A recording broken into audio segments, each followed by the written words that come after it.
7:20, welcome back everyone. Worldwide, 2.5 million people are living with multiple sclerosis. 400,000 of them are right here in the U.S. And this weekend, there is a walk to help raise money to fight this disease. And joining me this morning is a couple who has been dealing with it. And their names are Shannon and Kris Abbott. Thanks for coming in. Thank you for having us. We really appreciate you having us. Can you first tell us how this is affecting your family?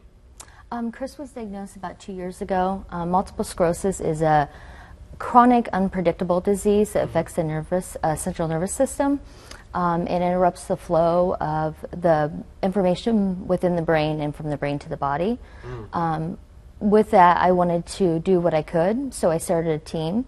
Last year we had about 30 members on our team for the walk. It's a good-sized team. Yes. Yeah. And last year our team was making strides. This year it is Team Wicked Feeling, to kind of represent with this semi, the skeleton. Yeah. Let's put a picture up there real quick. That is Chris's semi. Isn't that neat? Now, what do you do with this semi? I haul seed corn. You haul seed corn, but it has another purpose.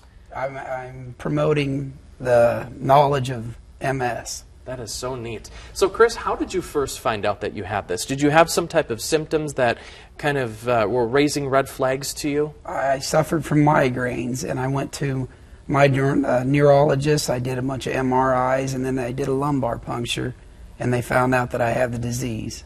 And a lumbar puncture is exactly what for our viewers? Spinal tap. They go into your spinal cord and pull the fluid out from around your brain and do the tests that it takes to find out. And how has your family been dealing with that diagnosis? We've had a lot of support. As you can see, this is actually some of our team from last year's walk. But with family support, yes, and gaining knowledge and doing what we can to raise awareness. It is. It's a whole nother realm that you have to now educate yourself about, you know, because you have to learn. What were some of the symptoms that you had that were raising the red flags besides the headache? Was there anything else in particular, or that's just simply where it started? That's where it started. I've suffered from headaches since I was a little kid, but my neurologist looked into it deeper, and they found out that I have this disease. And what's the prognosis then? Mine is slow progressing as of right now, and hopefully it'll stay that way. But it affects everybody different. Some people it hits them hard right off the beginning, and they're in a wheelchair or whatever. But it affects everybody differently. And so, how can we get people out there? What do they need to do? Join us Saturday morning. You can register at 8:30 that morning. Okay.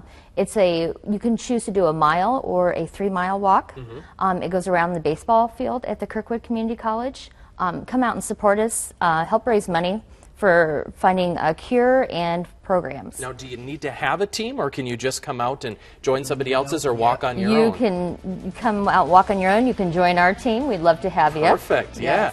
Well, thank you so much for coming in and sharing your story, Kris. We really appreciate it. And let's get those details up as we head to break about the Walk MS here in Cedar Rapids. It is at the Kirkwood Community College, as they told us. Starts at 8:30, and there's a website there with a lot more information for you. Once again, thanks, and have a good time this weekend. We'll be right back with the last check of your forecast from Justin.